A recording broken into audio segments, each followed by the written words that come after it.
요시야에 대해서 우리가 함께 말씀을 좀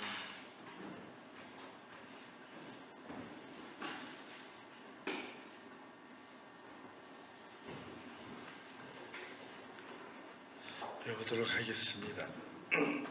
앞에 있는 성경 그리고 또 같이 보고 읽겠습니다.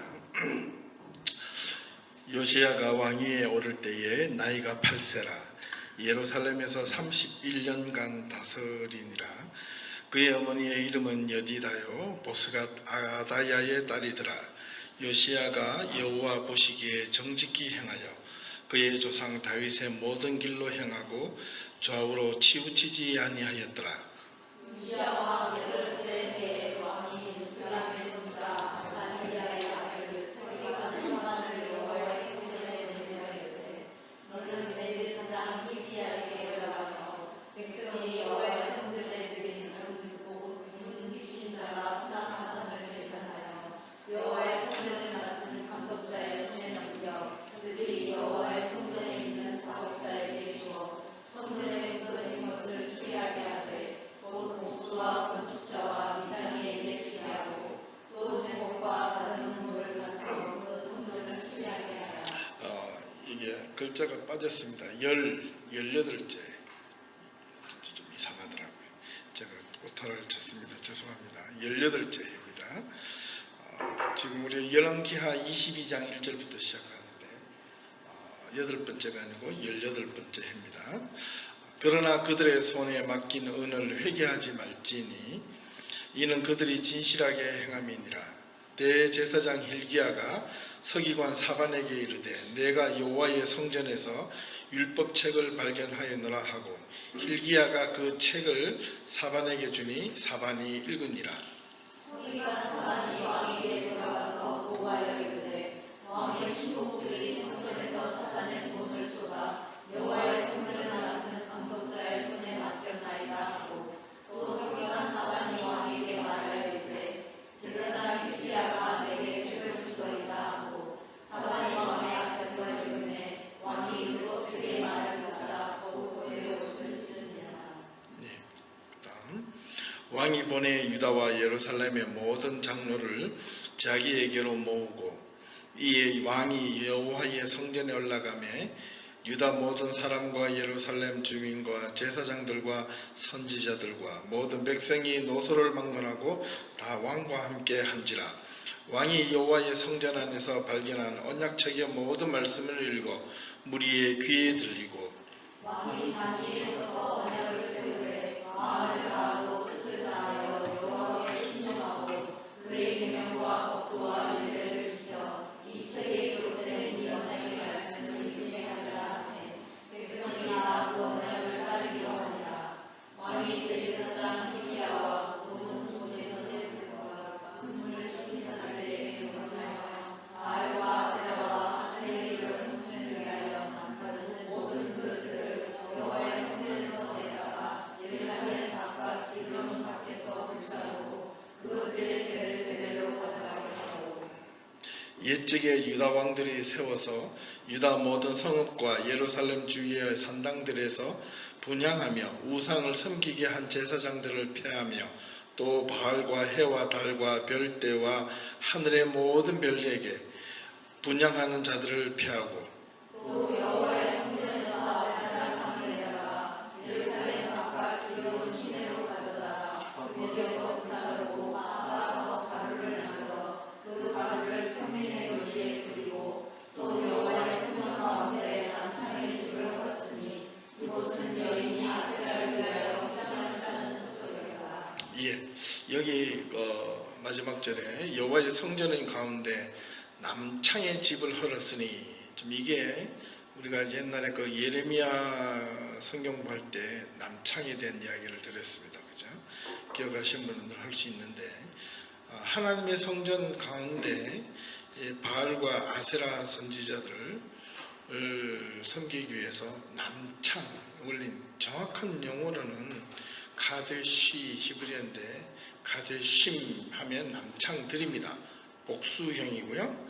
남창들의 집을 헐었으니 이 남자의 그 몸을 파는 남자 이렇게 하는데 옛날에는 이 남창이 몸을 파는 게 아니라 성전의 제사장을, 이방 제사장을 남창이라고 이렇게 유대인을 불렀다는 거죠.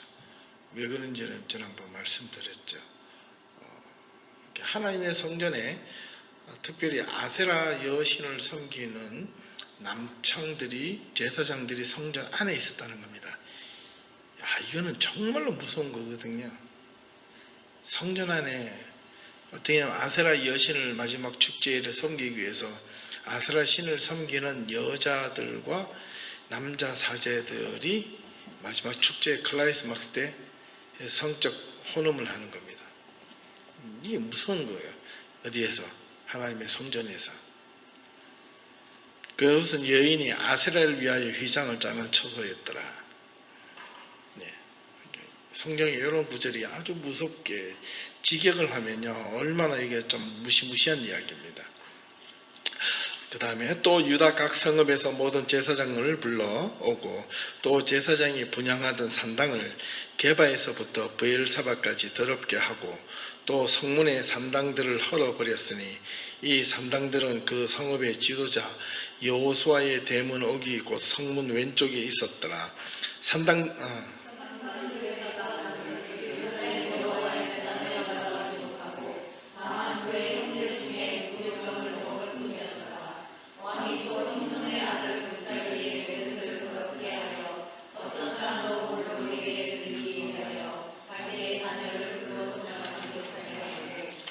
지금 이 요시야 시대에 그 앞뒤로 얼마나 지금 엄청난 일들이 벌어지고 있는가를 지금 설명하고 있는 겁니다.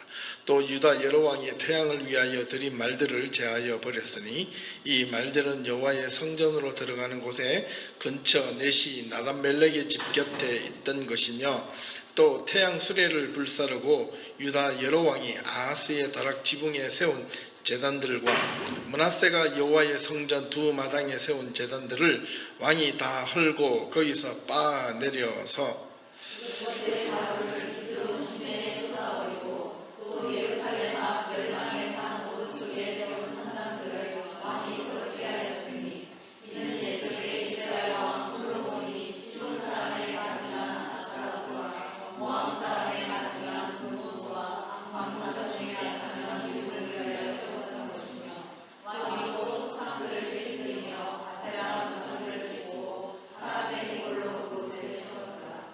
또한 이스라엘에게 범죄하여 한 느바세 아들 여로보암이 베델에 세운 제단과 산당을 왕이 헐고 또 그 산당을 불사르고 빻아서 가루를 만들며 또 아세라 목상을 불살랐더라.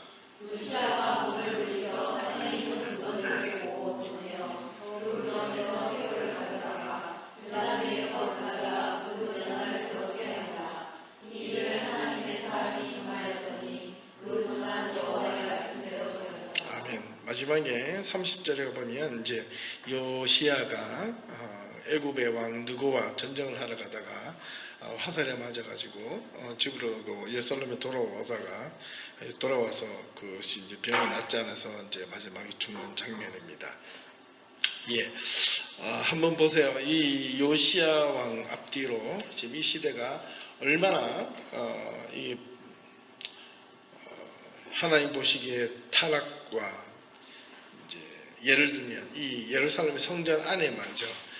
솔로몬이 성전을 짓고 나서 솔로몬이 그 범죄가 얼마나 지금 그 밑에 후손들에게 이렇게 치열하게 아주 간교하게 이방 신들이 들어오게 되는가를 우리가 여지없이 확인하게 됩니다. 이 요시야 왕은 남유다 왕의 16대 왕인가요? 예, 그 정도 되는데 마저 자기 밑에 4대가 더 있습니다. 마지막 끝무렵에 남유다가 멸망하기 전에 있었던 왕인데요. 끝까지 이 시대가 정말 하나님 보시기에 그 주변에는 온갖 우상과 이방 신들이 예루살렘 성전뿐만 아니라 주변 곳곳에 도처에 놓여져 있습니다. 그러면서도 이들은 그 이방 신상을 섬기면서도 유다 백성들은 또 성전에 와서 또 예배를 드려요. 거룩하게. 어찌 된 겁니까? 도대체 그죠? 오늘 이 모습들을 우리가 한번 생각을 해봤으면 좋겠습니다. 예, 얼마나 이들이 갖고 있는 삶의 모습 속에서 깊숙하게 이방 신이 이방의 어떤 제사의 모습들이 그들이 삶 속에 침투해져 들어왔는지 이런 간접적으로 너무나 쉽게 잘 알 수 있습니다. 요시야 왕에 대해서 우리가 잠깐 한번 볼까요? 그림으로. 안나 에델만이라는 사람이 그린 건데 약간 어떤 그 중세의 초기의 화풍이 보이죠. 킹 요시아라고 적어놨는데 이건 요시아가 하나님 앞에서 약속을 한 장면. 그림들이 이게 주조 같은 옛날 돈인 것 같아요. 1518년에서 89년에 그렸던 이오시아스 라틴어로 적은 것 같습니다. 그 다음에 이 요시아의 마지막 계보를 좀 볼 필요가 있는데 요시아의 이제 아들이 1명, 2명, 3명이 있었습니다. 3명이 있는데 요시아의 마지막 왕이 남유다의 마지막이 시드기야인데 요시아의 3번째 아들입니다. 참 재미있죠. 요시아가 31년을 치리하면서 하나님 앞에 의롭게 정직하게 종교 계획을 한 건 우리가 대부분 다 잘 알고 있습니다. 오늘 키워드가 종교 계획에 대한 이야기인데 종교 계획을 일으켰습니다. 그 모습을 본 세 아들이 우리도 우리 아버지처럼 하나님의 말씀대로 신앙생활을 올바르게 해야지, 말씀대로 따라 살아야지, 그것이 살아있는 길이고 그것이 정말 의의 길인데 라고 해야 되는데 아이러니하게도 그 앞전에 보면 히스기야의 아들 므낫세의 외중손자가 이 요시야인데요.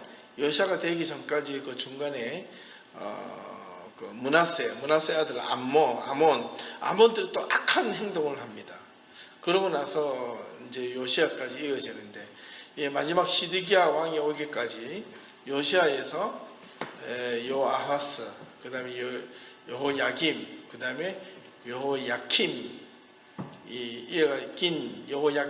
여호야긴. 그래가지고 여호야김의 아들인 여호야긴이 왕으로 잠깐 왔다가 그 다음에 다시 여호야긴의 삼촌이 되는 작은 삼촌 되는 시드기야에게 왕위를 물려주고 마지막에 시드기야가 남유다에 멸망하는 마지막 왕이 됩니다. 끝 무렵을 보면 서로 전쟁하고 싸우지는 않았지만은 이 요시야라는 왕이 자기의 아들 3명과 그 다음에 손자가 4대에 걸쳐서 왕이 되지만은 요시야가 이게 자식을 향한 어떤 그 신앙 교육에 대해서는 상당히 또 한 번 의문점이 났습니다. 히스기야의 아들 므낫세가 하나님 앞에 의롭게 살지 못했던 것처럼 이 요시야도 자식 3명과 그 손자에 대한 신앙생활을 돌아보면 또 궁금증을 일으킵니다. 거꾸로 이야기하면 요시야가 아무리 자기가 신앙생활을 이렇게 해도 그 나라를 정말 하나님 앞에 종교개혁을 익히고 율법책을 발견해서 성전을 이렇게 수리하고 다 한다 할지라도 이 자식이 또 저렇게 되면요, 이 요시야가 빛이 나지 못해요. 참 안타까워요. 그죠? 신앙은 대물림해야 됩니다. 아시겠죠? 제너레이션 투 제너레이션, 이게 얼마나 중요한지 몰라요. 오늘 이 시대에 지금 왜 이 신앙의 대물림이 필요한지 이제 분명해졌습니다. 이제 여러분들이 이제 지금 신앙에 대한 확고한 믿음을 갖지 못하면 여러분 자녀들에 대해서 신앙의 대물림을 하겠다는 이런 목숨을 거는 어떤 믿음의 생활을 하지 않으면 우리 신앙은요, 우리 당대의 끝이 날지도 몰라요. 제가 엊그저께 책을 하나 받았는데 책 제목이 The Empowered Judaism이라는 책을 사가지고 지금 다시 뒷부분부터 이제 읽어 내려가기 시작하는데 그 뒤에 마지막 챕터가 재밌어서 이제 잠깐 보았습니다. 보니까 2010년도에 나온 책인데 미국 뉴욕에서요, 주다이즘이 이제 미국의 유대 사상이 위기가 왔다는 거야. 유대주의가 그렇게 튼튼하게 자기 신앙을 꽉꽉 지켜나갔는데 2000년 이상을 지켜갔잖아요. 예, 이스라엘 회복이 되고 나라를 다시 되찾을 정도로 2000년 동안 나라를 잃었다가 나라를 되찾을 수 있는 그런 엄청난 힘이 있었거든요. 그런데 전 세계에 지금 유대 민족들이 아직도 전 세계를 정신적으로 이렇게 아니면 또 물질적으로 다 휘어잡고 있잖아요. 그런데 2010년대에 보고서가 나오기를 유대주의가 지금 위기가 왔다는 거예요. 그 이야기를 딱 보는 순간 깜짝 놀랐습니다. 그래서 그걸 철저하게 아주 냉정하게 분석을 해놨는데 그 첫 번째가 뭐냐면 그 위기의 시발점은 유대주의의 정체성이 이제 무너지고 있다. 두 번째는 신앙이 대물림이 되지 못하고 있다. 신앙이 대물림이 되지 못하는 이유는 어디에 있느냐 하면 바로 현대 문화에 있다. 현대 문화. 다음에 한번 금요일 날 제가 이제 컴퓨터에서 있는 특강을 다시 한번 해야 되겠다는 생각을 좀 해봐요. 정말 중요하거든요. 이게 여러분들 아셔야 될 것 같아요. 오늘 요시아를 통해서 또 한번 느끼는 게 뭐냐니까 요시아 왕이 분명히 의로운 왕이었지만은 그 자식들 히스기야가 하나님 앞에 의롭게 살려고 노력했지만은 그 자식들을 보면 그래서 참 이 앞에 서 있는 게 사람들 되게 막 두렵습니다. 제가 여기서 아무리 하나님의 말씀을 올바르게 전해도 우리 두 딸이 뭐 나중에 커가지고 지 마음대로 살겠다 그러면 어떡하겠어요. 그게 제일 큰 기도 제목입니다. 저한테. 이제 저와 여러분들이 우리 청년들이 많은데 여러분들이 지금부터요 기도 단단히 해야 돼요. 내 믿음, 내 신앙은 분명히 하나님과 나와의 관계를 쓰고 내가 어디를 가든 출세를 하든 내가 성공을 하든 내가 어떤 좋은 남자를 만나서 결혼을 하든 내 신앙은 이거 반드시 지켜나가겠다. 그래서 유대인들이요 유대주의, 주다이즘을 지켜가는 큰 두 가지 이슈가 있었는데 첫 번째가 뭐냐면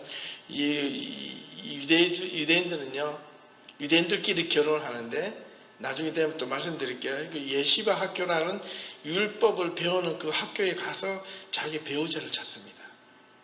유대인과 유대인끼리 결혼을 합니다. 그러니까 정신이 사상이 자식들에게 계속 대물림이 되어가는 거예요. 우리는 뭐 보고 합니까? 남자 여자는 남자에게 출세, 성공 이것만 보고 결혼하고 남자는 여자 외모 그다음에 뭐 집안 내력 이거 보고 결혼하지. 그러니까 신앙이 중심이 될 턱이 있나? 신앙의 중심, 그 삶의 중심이 될 턱이 있나?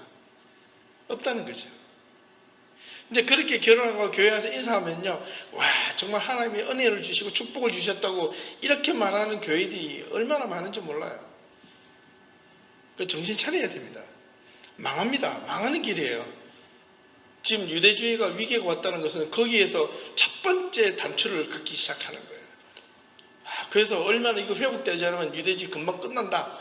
이렇게 유대 랍비들이 철저하게 지금 정신을 차리고 회복 운동을 하고 있거든요. 근데 우리 개신교 교회는 뭐 하고 있느냐 지금. 처음부터 뭐 출세주의, 지향주의, 뭐 그죠? 남자나 여자나 뭐 다 똑같아요. 외모 지상주의잖아요. 뭐 정신 차려야 됩니다. 우리만이라도 정신 차리면 우리가 빛과 소금의 역할을 할 수 있다는 거예요. 자, 우리 요시아에 대해서 분명하게 한번 해보십시다.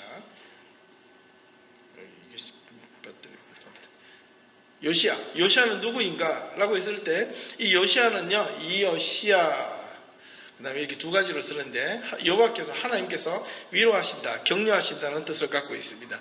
남유다 왕 제16대 왕으로서 아버지가 아몬, 어머니가 보스가 아다이아의 딸 여디야, 조부는 므낫세, 정조부가 히스기야 왕이에요. 정조부 때 히스기야 왕인데 근데 이 요시아는 아주 특별하게 왕이 됩니다.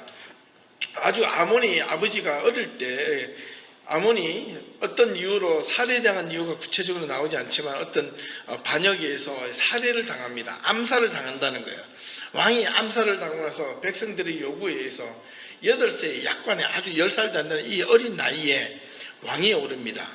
어릴 때 왕위에 올랐으니 이 아들이 얼마나 힘들었을까? 이거 먼저 생각해 보셔야 돼요.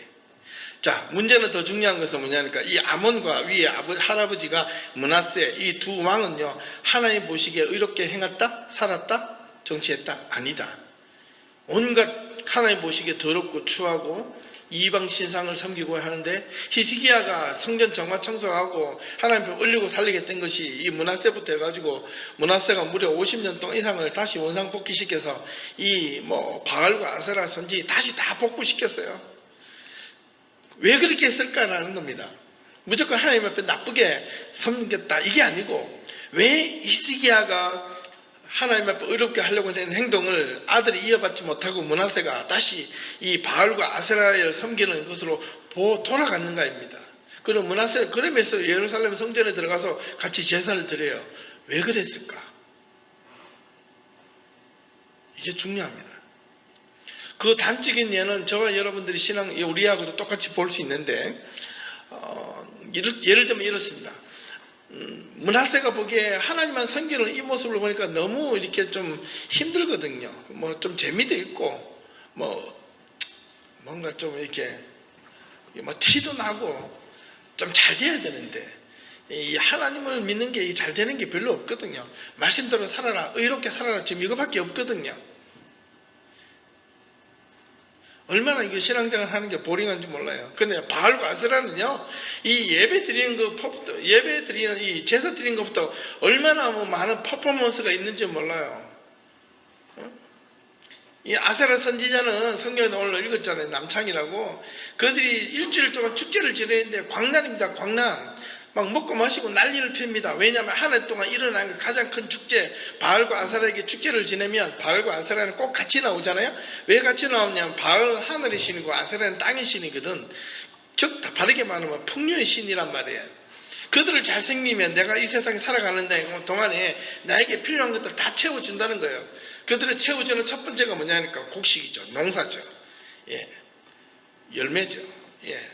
꼭 밭에서 나는 것뿐만 아니라 이 작물들, 그 다음에 포도원이라든가 이런 것들, 과수원 같은 데 나는 모든 작물들은 이 바알과 아세라가 내려준다고 보는 거거든요.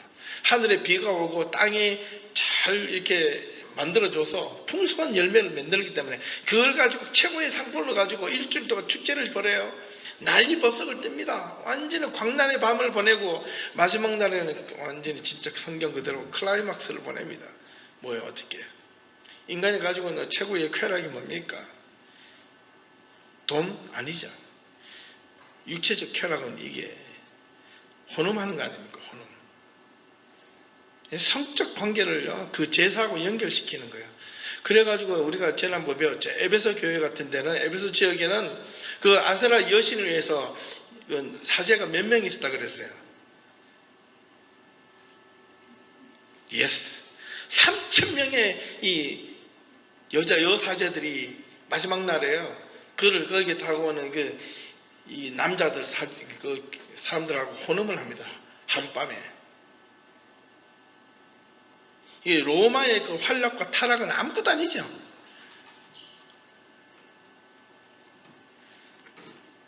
성경에 보면 제가 그랬죠. 1.1에게는 말이에요. 카도시라면 거룩하던데 카데시라면 남창이에요. 남창. 점 하나 잘못 찍으면 그렇게 돼요. 거룩이요. 왜냐하면 그 바알과 아세라 선지자들이 남창이라고 부르지만 그들을 보고 이 거룩한 사제라고 불렀거든요. 그런데 하나님의 눈에 보시기에는 그게 거룩한 사제가 아니라 몸을 파는 사제거든요. 그래서 그 똑같은 히브리어 단어에서 몸만 바꾸면 이 거룩이 창녀 또는 창남으로 바뀌는 겁니다. 이건 무서운 의미를 던져주는 거거든요. 자, 보세요. 요시아가 왕이 오른 지 31년 동안 치리를 했습니다. 그러면 몇 살에 요시아 왕이 죽었어요? 39에 죽습니다. 되게 일찍 죽어요. 자식을 3명을 놓고 일찍 죽습니다. 어떻게 죽냐면 마지막에 애굽왕 느보가 어디냐면 지금 현재 아수르 지역, 페르시아, 바빌론 근처에 있는 그 지역과 전쟁을 하러 올라가야 돼요. 이스라엘을 지나가야 돼요. 지나가는데 애굽왕 느보가 그런 이야기 합니다. 내가 위로 전쟁을 하러 지나가는데 하나님이 내 편이 되셨고 나와 함께 하셨으니 이 열왕기 하 23장 34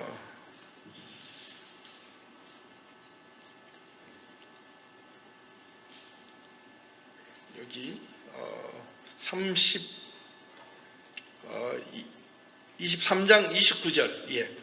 요시아 왕 당시에 애굽 왕 바로 느고가 아수르 왕을 치고자 유브라데 강으로 올라가므로 요시아 왕이 맞서 나갔더니 애굽 왕이 요시아를 무기토에서 만났을 때에 죽인지라. 이렇게 간략하게 열왕기하 23장에는 그렇게 되어 있는데 이 역대하에 보면 다르게 적혀 있습니다. 또 같은 이야기를 지금 다르게 말을 좀 하고 있습니다. 역대하 35장 21절에 보면 애굽왕 느고가 요시아에게 사신을 보내어 이르되 유다 왕이여 내가 그대와 무슨 관계가 있느냐 내가 오늘 그대를 치려는 것이 아니라 나와 더불어 싸우는 족속을 치려 하는 것이라 하나님이 나에게 명령하사 속히 하라 하셨은즉 하나님이 나와 함께 계시니 그대는 하나님을 거스르지 말라 그대를 멸하실까 하노라. 지금 애굽왕 느고에게 이 성경의 문자를 그대로 보면 하나님이 야훼께서 누구에게 했는데 그것을 나와 함께 하시니까 이 명령을 거역하지 말고 지나가게 만들어 달라라고 했는데 이 요시아가 그걸 거절합니다. 그래서 더 그 애굽과 전쟁을 하려다가 어떤 한 궁수 활 쏘는 사람이 활을 쏘다가 이 요시아의 가슴에 맞습니다. 그래서 급히 무기토에서 사실은 예루살렘으로 이송하는 도중에 예루살렘에 도착하자마자 죽습니다. 어떻게 보면 이 요시아가요 평생을 하나님 앞에 종교교회 가면 의롭게 살았는데 죽을 때는 아주 너무 허무하게 너무 의미 없이 쉽게 그렇게 죽어버립니다. 궁금하죠? 왜 하나님은 이런 자들을 좀 오랫동안 사용하셔서 정말 이스라엘의 어떤 종교개혁과 정치를 좀 선량하게 하나님 앞에 의롭게 완벽하게 해놓고 나이 많아서요 뭐 기운도 없이 뭐 이렇게 죽으면 좋은데 이렇게 일찍 요절을 한 것은 무엇 때문인가? 또 궁금증이 막 일어납니다. 주된 목적은 거기가 아니니까 그걸 생각 나중에 한번 해보셔요. 근데 요시아가 왕위에 오른 지 8세 때에 올랐으니까 뭐 알겠어요? 그러면 누구한테 정치를 받게 됩니까? 여러분 생각해 보세요. 우리 저는 사극을 종종 보는 사극을 보면 이 어린 왕들이 왕위에 오르면 대부분 누가 정치합니까? 신하들이 섭렵 정치나 그의 뭐 이렇게 엄마 뭐 이렇게 대비나 이런 사람들이 그 대리 정치를 하잖아요. 왕은 어느 정도 클 때까지 그걸 가지고 무슨 정치를 가지죠? 섭렵 정치? 무슨 정치? 섭정. 섭정이라고 그러죠. 그렇게 해놓고 나서 그냥 허수아비 요시아가 되는 거예요. 기본적으로 그렇게 되겠죠.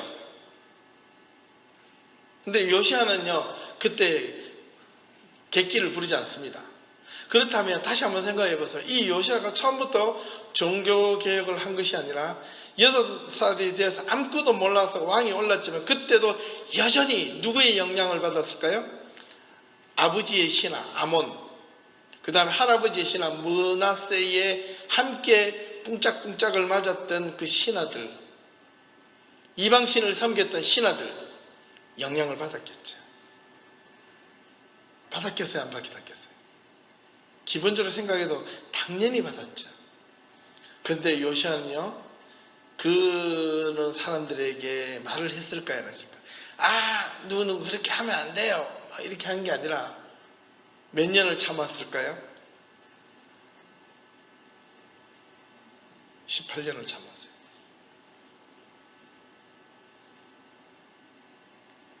자기가 뭘 할 때까지 힘을 얻을 때까지 기다리고 18년째가 되던 해에 우리가 성경을 읽었잖아요. 앞서서 제일 먼저 제가 글씨 틀렸던 거죠. 18째 해에 10자가 빠졌어요.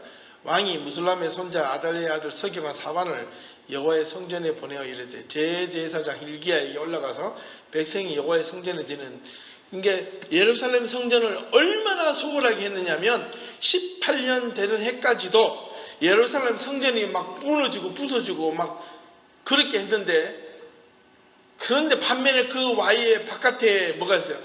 바알과 아세라 선지자에 섬겼던 성전과 제단에는 곡식이 넘쳐나고 음식이 넘쳐나고 그들이 섬기는 사람들이 줄을 섰다는 거예요.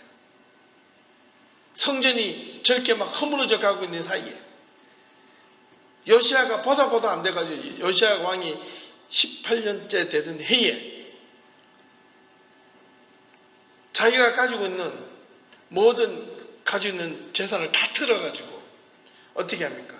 성전을 맡은 감독자에게 손을 넘겨 그들이 여호와의 성전에 있는 작업자에게 주어서 부서진 성전을 어떻게 수리하게 하라는 거예요. 요시아는 아버지 아몬과 할아버지 므낫세와 다르게 왜 이런 마음을, 성전을 수리하려고 하는 마음을 가지게 되었을까? 그죠? 사람은요, 좋은 아버지 밑에 좋은 아들 나오는 법이 없고 나쁜 아버지 밑에서 나쁜 아들이 나오는 법도 없습니다. 좋은 아버지 밑에서 나쁜 아들이 나올 수도 있고, 좋은 아버지 밑에 좋은 부모 밑에 좋은 자식이 나올 수도 있고, 나쁜 부모 밑에서 반드시 나쁜 부모 자식이 나오는 법도 없어요. 나쁜 부모 밑에서 좋은 자식들도 나온다. 그럼 이건 도대체 어디서 생긴 것인가? 결론은 뭔가? 여러분 뭐겠습니까? 우리는 주로 공부를 하거나 출세하거나, 요즘은 금수저, 은수저, 흑수저라고, 아무리 세상에 그런다 할지라도 성경의 근거에 의하면 금수저, 은수저, 흑수저는 있다 없다? 성경에는 없다. 문제는 뭐냐? 성경이 말하고자 하는 금수저는 딱 하나밖에 없다. 진짜 성경이 말하는 금수저는 하나님을 올바르게 바라보는 것이다. 요시아가 아버지의 영향을 받아서 착한 사람이 된 게 아니거든요.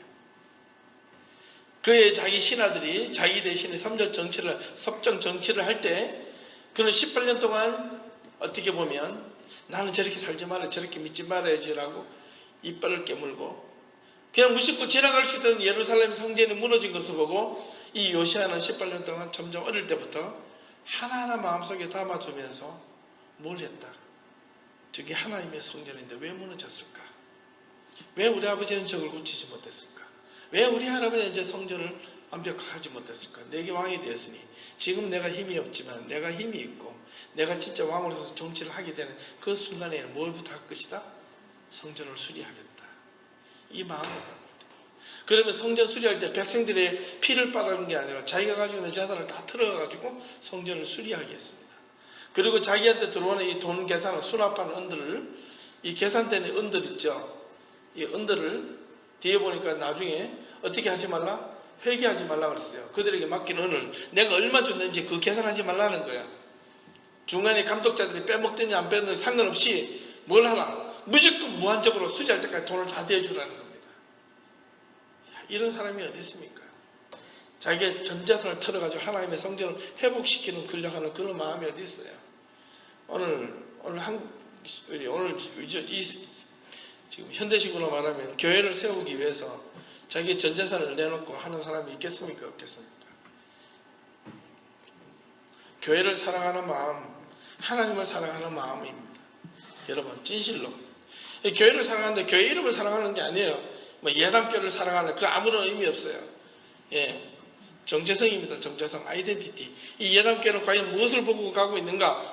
예담교는 하나님을 바라보고 있는가? 하나님은 세상의 현실과 똑같이 가고 있는가? 우리가 바라보는 신앙의 그 키포인트는 뭔가? 이거부터 맞춰야 된다는 거예요. 이거 없이는 이게 우리가 10명이 앉았든 100명이 앉았든 1000명이 앉았든 아무런 소용이 없다는 겁니다. 중요한 것은 뭐냐니까 그들에게 진실하게 행함이니라. 진짜로 진실되게 행하는 자에게 그 의의가 있어요. 그런데 아이러니하게도 갑자기 대제사장 hil기야가 서기관 사반에게 여호와의 성전의 율법책을 발견했다. 같이 대제사장 hil기야가 성전의 구조를 아니까 요거 고쳐야 되고 저거 고쳐야 되고 이거 한번 뜯어봐라. 그래서 하다가 율법책을 발견한 거예요. 그 율법책은 여러 가지 해석이 있는데요. 주로 만약에 모세 오경에 대한 신명기란 말도 있고, 그 다음에 출애굽기란 말도 있고, 막 여러 가지 이야기가 있습니다.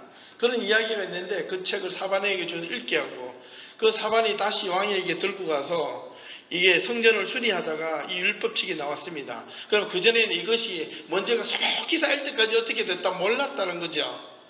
어디에 처박혔는지도 몰라요. 바꾸고 말하면 대제사장도 엉망으로 제사를 지냈거나 아니면 왕들이 그 앞에 가서 예루살렘 성전을 정말 의미 없이 제사를 지냈거나 딱 그 둘 중에 하나예요. 얼마나 여호와 하나님 앞에 형식적인 제사를 드리고 오히려 바알과 아세라 선지자에게는 앞에 가가지고 얼마나 지극정성으로 제사를 드렸는가를 그 한 방에 보일 수가 있습니다. 그런 모습을 보고 나서 요시야가 사반에게 읽어보라. 그 한 구절 한 구절을 읽는데 그 구절이 뭐냐면 주로 이제 예언하기를 신명기라는 거예요. 신명기.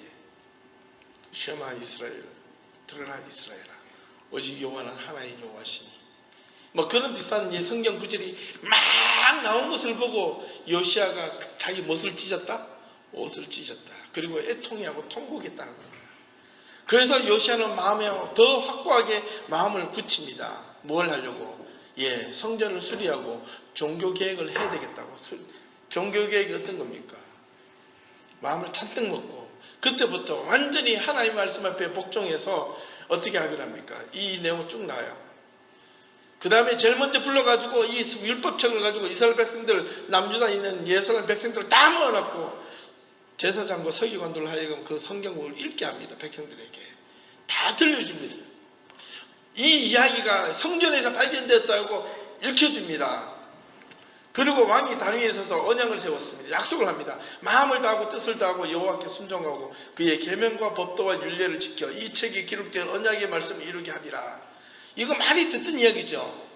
어디에 나오는 이야기예요? 신명기. 이번 주 주일날 너무나 아이러니하게 신명기 6장 1절에서 3절. 이상하지요? 놀랍죠? 저도 오늘 이거 준비하면서 깜짝 놀랐어요. 그러니까 만들려고 해도 만들 수가 없어요. 언약의 말씀을 이루게 백성이 다 그 언약을 따르기로 하니라. 그 언약이 뭔데요? 여호와께 순종하고 마음을 다하고 뜻을 다하여 계명과 법도와 윤리를 지키고 언약의 말씀을 이루려면 뭐부터 해야 돼요? 자기가 가지고 있던 뭘 다 버려야 돼요. 바알과 아세라 선지자들에게 절했던 모든 제사와 형식들을 다 버려야 돼요. 그걸 가지고 종교 계획이라고 하는 겁니다.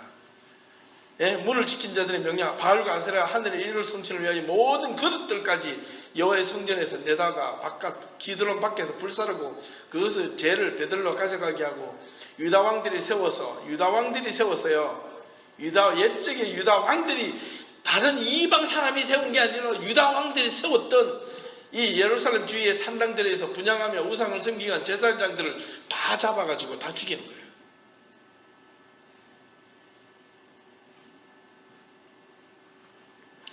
바알과 해와 달과 별대와 하늘의 모든 별에게 분향한 자들을 어떻게 다 피하기 시작해요. 이거는요, 이 당시에는요, 이 종교육이 무시무시한, 내년에 마르틴 루터가 이 카톨릭에 반발해서 종교개혁을 일으켰던 종교개혁 500주년 기념인데 딱 500주년 되는 해야 1917년이니까 지금 2017년이 되니까 딱 500주년 되는 해인데 500년 동안 그렇게 우리 개신교들이 하나님 앞에 잘못된 불신앙적이고 비미신적인 신앙생활을 다 제거하고 하나님 말씀으로 돌아가자고 하는 솔라 스크립투아 오직 성경, 솔라 그라치아 오직 은혜, 그 다음 솔라 피데 오직 믿음이나 이 세 가지를 가지고 우리가 뛰쳐나왔던 것이 개신교의 사상인데 아니 개신교가 얼마나 엉뚱한 대로 물이 말려져서 축복 하나, 예수 하나 가지고 좀 잘 믿자고 하는 것들, 복받자고 하는 것들, 여기에 전부 다 매몰되어 있는 사상들, 물질 만능주의, 기복주의. 지금 개신교가 잘못하다 한참 잘못 왔어요. 너무나 잘못 왔단 말이에요. 그걸 자녀들에게 가르치면서 이것이 하나님의 축복이라고 가르치는 이 세상으로부터 돌아서지 않으면 저와 여러분들은 우리 당대의 이 신앙의 대가 끊어져요. 이제 저와 여러분들이 힘을 합쳐가지고 우리 교회를 바르게 세우면 주변의 교회가 바르게 섭니다. 몇 명 안 되지만은 부흥은 큰 것이 있어 일어나는 게 아니라 10명, 20명 작은 것들이 하나님 앞에 회개운동을 하면서 다시 의롭게 서겠다라고 하는 이런 자복하는 힘, 내 마음 전체를 하나님 앞에 올인하겠다는, 말씀 앞에 완전히 내 삶을 섬기겠다는 그런 강한 도전자심과 결단력이 없으면 여러분 신앙생활을 정말 잘못하고 있는 거예요. 죄송합니다. 너무 극단적인 표현인지 몰라도 지금 이 시대가 그런 자들이 필요한 시대인데 과연 그렇게 헌신할 자가 있는가? 야, 요즘 같은 세상 누가 그래? 바보같이 적당히 신앙생활 해야지. 나도 살고 너도 살고 서로 믿고 의지하고 이러면 좋잖아. 그런데 뭐가 없어요? 하나님이 없어요. 말씀이 없어요. 중심이 없어요. 자기 세울 대로 다 하는 거예요. 이게 하나님이 오늘 이 시대에 요구하는 우리 신앙의 모습이랍니까? 아니잖아요. 우리에게 신앙을 원하는 하나님의 모습은 성경에 있잖아요. 우리의 시대는, 시간은, 젊음도 조금 있으면 지나간다. 예, 지나고 나니까 이 젊음이 붙잡으려도 못 붙잡겠어. 근데 여기도 가끔 우리 집사님들하고 권사님들을 쪄보시면 이 마음은 아직도 청춘이죠. 예, 몸이 안 따라가서 그렇지. 예, 아직도 마음은 10대, 20대예요. 예. 근데 그걸 앞에 쓸 때마다 깜짝깜짝 놀라잖아요. 내가 어느새 이렇게 늙었나. 이렇게. 여러분도 곧 그렇게 돼요. 저는 옛날에 그 이야기 들을 때 정말 아직 멀었다. 그래서 정말 금방 오더라고요. 시간은요, 촌음이래, 촌음. 금방 지나갑니다. 지나가면 다시는 못 올 이 시간들을 우리는 그 속에서 그냥 엉뚱한 것에 매달리고 첩작하는 이 시간들이 하나님은 뭐라고 그러냐면 참 의미 없다. 허무하다. 그렇게 쫓아가고 붙잡으려고 했던 것 때문에 네가 아쉬워하고 후회하고 지금도 그에 대해서 엉망으로 매달리고 있느냐? 이런 어리석은 것들. 하나님의 말씀은 살아서 영원하다는 것, 그거 기억해야 된다. 이게 종교개혁의 정신이지 않습니까? 그런데 보세요. 여호와의 성전에서 아세라상을 내다가 성전 안에 아세라상이 들어왔다는 것은요, 그 성전, 여호와의 성전 안에 남창, 성전 안에서요, 마지막 축제, 아세라 축제 끝날 무렵에 성전 안에서 섹스가 일어났다는 거예요. 이런 성전이 더러운 짓을 안 해. 그 여인이 아세라를 위해 휘장을 짜놓쳐서 이 휘장은요, 몸을 감고 이렇게 바닥에 깔고 하기 위한 그런 것들이에요. 성전의 휘장뿐만 아니라 제사의 클라이막스를 위해서 준비되는 제사 의식의 준비물들이에요. 각 성읍에서 모든 제사장들을 불러서 제사장이 분양하는 산당을 게바에서부터 보엘세바까지 다 더럽게 하고, 산당이 헐어버렸으니 산당들이 성읍의 여호수아 뒷문 어귀 성문 왼쪽에 있었더라. 산당들의 제사장들은 예루살렘 여호와의 제단에 올라가지 못하게 하고 그 형제 중 무교병을 먹었고, 또 왕이 흰놈의 아들 곧자기 도벳을 더럽게 하여 어떤 사람도 몰록에게 드리지 못하고 자기 자녀를 불러 지나가지 못하고, 몰록, 암몬 아시죠? 예. 그 모든 것들을 가져가지고 다 빻아가지고 가루로 만들고 그 사람들 죽었는데 위에다 다 뿌리라는 거예요. 이거는요, 저주의 저주, 이런 저주도 없습니다. 그리고 그런 자들에게 속한 사람들을 가짜없이 다 죽여가지고 다 처형시킵니다. 요시아가 얼마나 무시무시한 이 피비린내가 나는 이 사건이 일어났을까요? 그러니까 우리가 듣고만 있지, 이 당시에는요, 완전히 제 생각에는 거의 한 3분의 2 이상은 다 죽었을 것 같아요.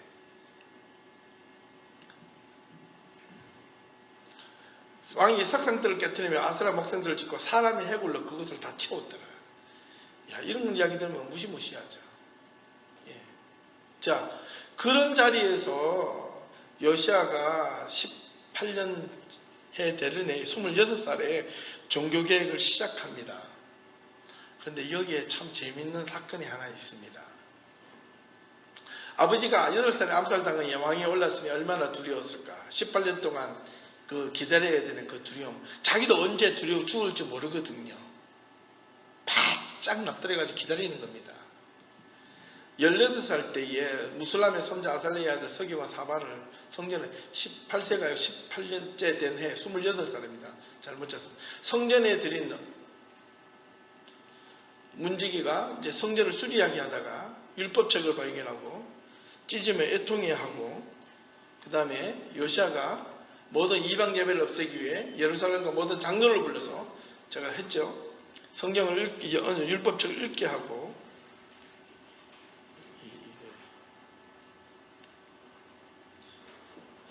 어린 몸으로 하나님을 찾아서 바알 제단과 산당, 아세라 목장 제거하고 유다와 예루살렘을 정화하기 시작했고, 모든 것을 부수고 가두로 만들어 우상들에게 제물을 바친 자들의 무덤에 뿌려버렸다.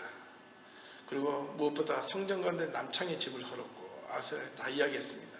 자, 요시아의 어린 나이에 이러한 역경을 극복하고 이러한 결단을 할 수 있었던 것은 무엇 때문이었을까? 그러고 나서 이 종교개혁을 끝나고 나서요, 그 다음에 한 게 뭐냐면 유월절을 지켰습니다. 그걸 파스카 축제라 그래요. 이 자기의 재산을 다 털어가지고 성전을 수리하고 난 다음에 유월절을 지키면서 이스라엘 백성들이 전부가 하나님 앞에 나와서 유월절의 축제를 지키기 위해서 요시아 왕이 가지고 있는 또 재산에 엄청난 재산을 염소 모든 백성이 제물로 쓸 수 있도록 이스라엘 백성들이 가난의 고통에 찌들려 있었기 때문에 자기의 재산을 다 털어요. 거의 염소 3만 마리, 황소 3천 마리를 내어놓고 그것을 가지고 이스라엘 백성들이 모두 하나님 앞에서 유월절 제사를 지내게 합니다. 그래서 속건제, 속죄제, 화목제, 번제를 다 드리게 해요. 그럼 제가 식김을 받잖아요. 정화장혁을 시킵니다. 파수카 축제 후에 다시 성전을 또 정비합니다. 그가 평생의 소명의 성전 회복 사역이었습니다. 요시아 왕이 오른 지 18년 되는 해에 유월절을 지켰습니다. 첫 번째 18년 되는 해에 발견해서 1년 가까이를요, 끊임없이 계속 사람들 다 척결하고 성전을 완성시키고, 그 다음에 짓고 나서 또 다시 유월절을 지키고, 끝나고 나니까 그 한 해 동안 그렇게 했다는 거예요. 자, 18년 되니까 지금 몇 년 남았어요? 31년을 치래 14년 남았죠. 13년, 18년 됐으니까 13년, 31년 다스렸으니까 13년 동안 이 요시아는 뭘 했을까? 성경 기록은 없습니다. 그런데 성경의 뉘앙스 보면 그 뒤로 계속 13년 동안 이 종교 계획을 계속했다는 거예요. 1년 만에 뚝 끝이 나서 끝이 난 게 아니고 자기가 죽을 때까지. 근데 마지막 이후에 성경에 보면 딱 6월절 지켰다 이후에 이렇게 나와 있거든요. 13년이 동안 뭐 했는지는 없고 계속해서 이런 종교 계획과 더불어서 6월절을 지켜나갔는데 마지막에 이집트 왕 누고가 유프라데스가 아까 말씀드렸습니다. 요시아는 왜 이렇게 허무하게 죽어가야만 했을까? 여기서 마지막 키워드 하나는 또 다른 놀라운 반전이 하나 일어납니다. 여러분 우리 옛날 성경 공부하실 때 같이 할 때 예레미야 성경 공부했던 분, 예레미야 예. 예레미야가요, 성경 갖고 계신 분 잠깐만 찾아보실래요? 예레미야 1장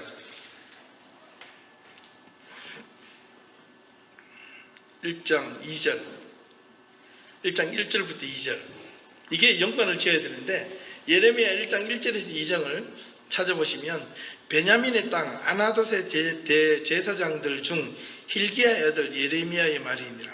아몬의 아들 유다의 왕 요시아가 다스린 지 몇 년 만에? 13년. 13년에 여호와의 말씀이 예레미야에게 임하였고 요시아의 아들 유다의 왕 요야김 시대부터 요시아의 아들 유다의 왕 시드기야의 11년 말까지 5월에 예루살렘이 사로잡혀 가기까지 임하니라. 요시아가 다스린 지 13년에 여호와의 말씀이 예레미야에게 임했다는 거예요.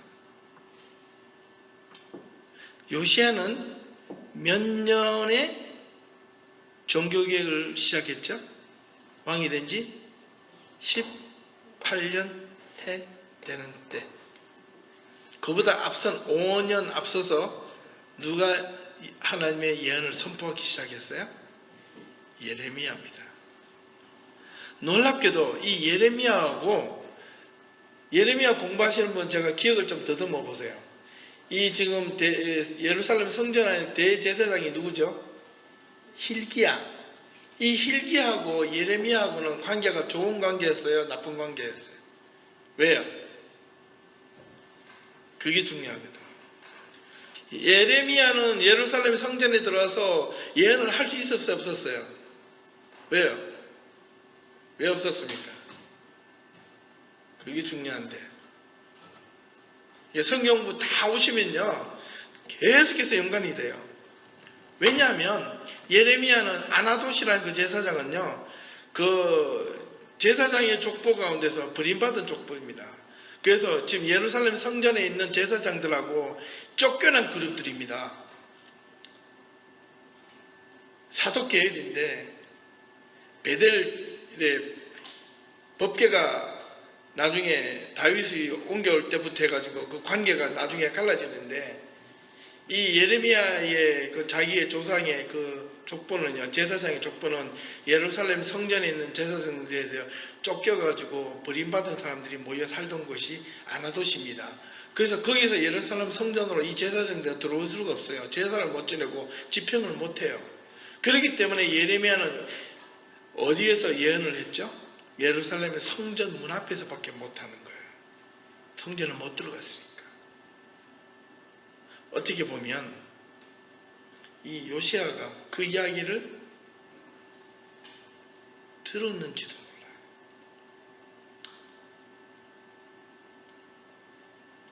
남유다가 멸망할 것을 보고 무너진 성전을 보고 예레미야가 그렇게 외쳤잖아요.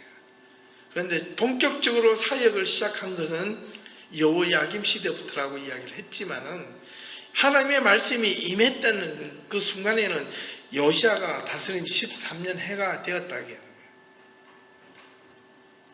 직간접적으로 요시야에게 영향을 줄 수도 있었다. 근데 그 당시만 해도 요시야는 지금 누구에 둘러싸여 있어요? 아버지의 신하들, 그 다음에 이방신을 섬기는 신하들 속에 갇혀 있는 거예요. 그런데 이런 사람들의 소리를 아마 듣지 않았을까. 이게 성경에 보면 의외로 이렇게 하나님 앞에 올바르게 뭔가 외치는 사람들 옆에는요, 항상 의의 선지자들이 있어요. 그 이야기를 듣는 사람들은 왕이나 누구나 의롭게 가요. 그래서 유대인들은요, 성전 중심이기도 하지만 누구 중심인 줄 아세요? 유대인들의 신앙생활은 랍비 중심입니다. 랍비들이 그들에게 말씀을 가르쳐요. 그렇기 때문에 이 랍비들은요, 그냥 이렇게 저처럼 이렇게 목사 이게 한 사람 있는 게 아니고 랍비의 종류가 수십 종류가 있습니다. 얼마나 이게 많냐면, 그래서 율법주의 형태가 되는 거예요. 랍비 가운데는요, 어떤 랍비가 있냐면, 여러분 우리 노플리스에 가면 뭡니까? 코셔 마켓이 유대인들 구분된 있잖아요. 랍비가요, 그 고기를 구분하는 랍비가 있습니다. 그것도 랍비예요. 이게 고기 자르는 사람이 구분하는 게 아니고, 랍비 앞에서 고기를 피를 다 빼게 만들고, 그 랍비가 오케이 하면 내다 파는 거예요.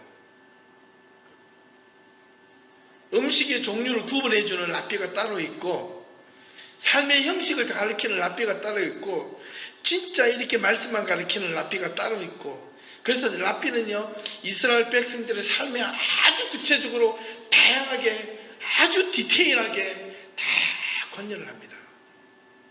그렇기 때문에 그들의 삶이 그래서 너무 복잡하니까 그것만 지키면 신앙생활을 완벽하게 하는 것처럼 보여지니까 이게 율법주의로 바뀌어진 거예요. 그래서 지난주에 제가 설교했던 예수님의 율법은 그게 아니라 그랬죠. 잘 들으셔야 돼요. 그런데 지금 오늘날 이 시대는요, 지금 복음이 필요하다, 율법이 필요하다? 오히려 율법이 더 필요한 시대가 됐다는 거예요. 이제 말을 좀 맺어볼까요? 어린 몸으로 하나님을 찾아 바알제단과 신당과 아세라 목상 이런 것들을 다 제거하고,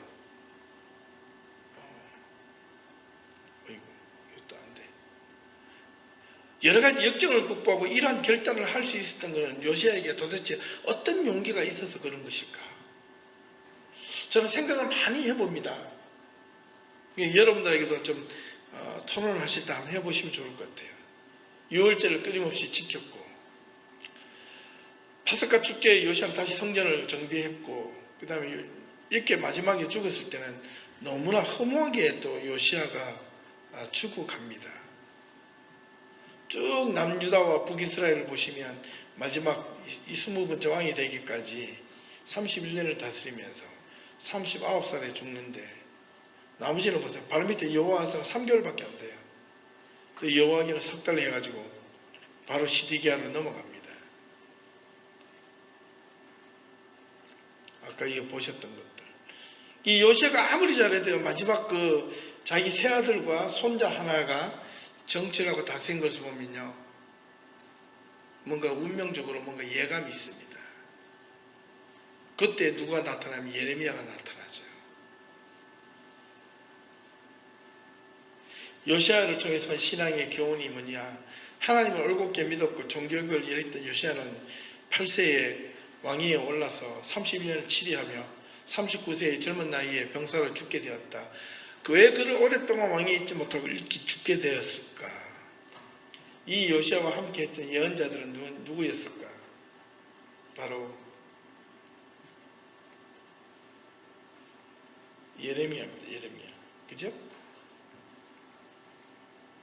요시아는 640에서 609년 동안, 예레미야는 요시아 왕이 13년이 된 때부터 예언을 시작했다고 성경이 있으니까 대략 627년부터 580년까지 이야기했습니다. 이때 멸망했거든. 587년에 멸망하고 더 7년이 지나도록 계속 예언을 합니다. 그리고 예레미야는 애굽에 가서 눈이 뽑혀가지고 죽습니다. 요시아는 예레미야 소리를 들었다 못 들었다? 예레미야는 과연 무엇을 보았을까? 종교개혁을 이 요시아가 18년 해 되는 때부터 자기가 죽기 전까지 계속 종교개혁을 해서 성전이 정화되고 깨끗해지는 것처럼 보았지만은 그 뒤에 자식들과 남유다가 멸망할 것이라는 것을 보았죠. 그래서 그때부터 계속해서 요시아 때에도 외쳤을까요? 안 외쳤을까요? 외쳤다는 겁니다. 그게 중요합니다. 그러니까 요시아가 13년째 때부터 됐으니까 31년이니까 오히려 18년 동안 요시아 곁에는 누가 있었다? 예레미야가 있었다.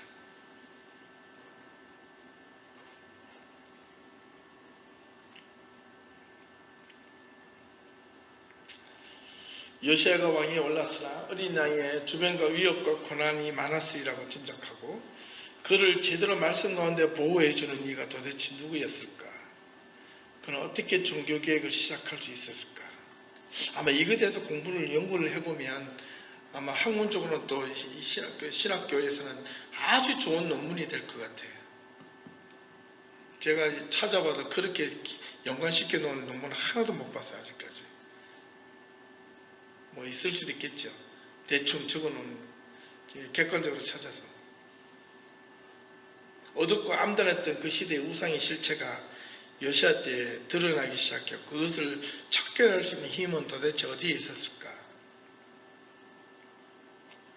부정과 부패의 자리는 어디서 나타나는가?